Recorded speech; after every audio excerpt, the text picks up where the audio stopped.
Shreyas Iyer 3 ఫార్మాట్లకు suit అయ్యే player. ఒకప్పుడు future కెప్టెన్గా ప్రశంసలు అందుకున్నాడు. కానీ శ్రేయస్కు అదృష్టం ఎక్కువగా కలిసి రాలేదంటారు. 3 ఫార్మాట్లో ఆడే సత్తా ఉన్న ఒకే ఒక ఫార్మాట్కు పరిమితమయ్యాడని చర్చ ఉంది. హర్షిత్ రాణా, వాషింగ్టన్ సుందర్ వంటి వాళ్లు 3 ఫార్మాట్లో ఆడుతున్న శ్రేయస్ను ఒకే ఒక్క ఫార్మాట్లో ఆడించడం ఏంటనే విమర్శలున్నాయి. టెస్టుల సంగతి ఎలా ఉన్నా టీ20లో ఛాన్స్ ఇవ్వాలనే డిమాండ్స్ ఎప్పటినుంచో ఉన్నాయి. ఇప్పటికే ఐపీఎల్లో కెప్టెన్గాను ప్రూవ్ చేసుకున్నాడు. 2024లో కోల్కతా నైట్ రైడర్స్ను ఛాంపియన్గా నిలబెట్టాడు. ఆ తర్వాత 2025లో పంజాబ్ కింగ్స్ను ఫైనల్ వరకు తీసుకెళ్లాడు.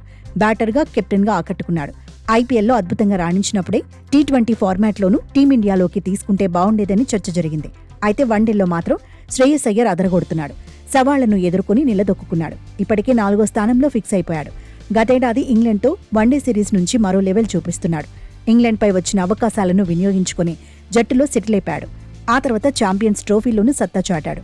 అరబ్ గడ్డ మీద భారత విజయాల్లో కీలకంగా నిలిచాడు. చివరిగా ఆస్ట్రేలియాతో సిరీస్లో బరిలో దిగాడు. తొలి మ్యాచ్లో 11 పరుగులకే పరిమితమైనప్పటికీ రెండో మ్యాచ్లో 61 పరుగులతో ఆకట్టుకున్నాడు. మూడో వన్డేలో బ్యాటింగ్ చేసే అవకాశం రాలేదు. అదే మ్యాచ్లో గాయపడ్డాడు. South ఆఫ్రికాతో one day సిరీస్కు దూరమయ్యాడు. ఇప్పుడు టీ20 ప్రణాళికల్లో ఎలాగో లేడు. అందుకే టీ20 వరల్డ్ కప్కు ఎంపిక కాలేదు.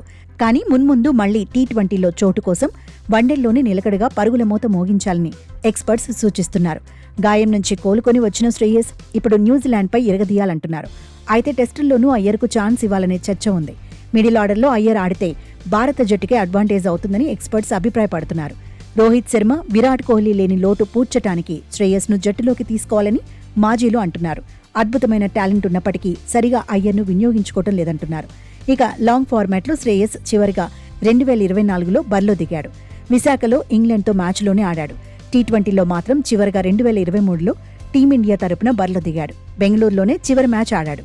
అయితే ఈసారి ఐపీఎల్లోనూ శ్రేయస్ చెలరేగితే పొట్టి ఫార్మాట్లోనూ మళ్లీ టీమిండియా తలుపు తట్టడం ఖాయమనే అంచనాలున్నాయి. మొత్తంగా న్యూజిలాండ్తో సిరీస్లో ఈ సర్పంచ్ సాప్పై అందరి ఫోకస్ ఎక్కువగానే పడబోతోంది.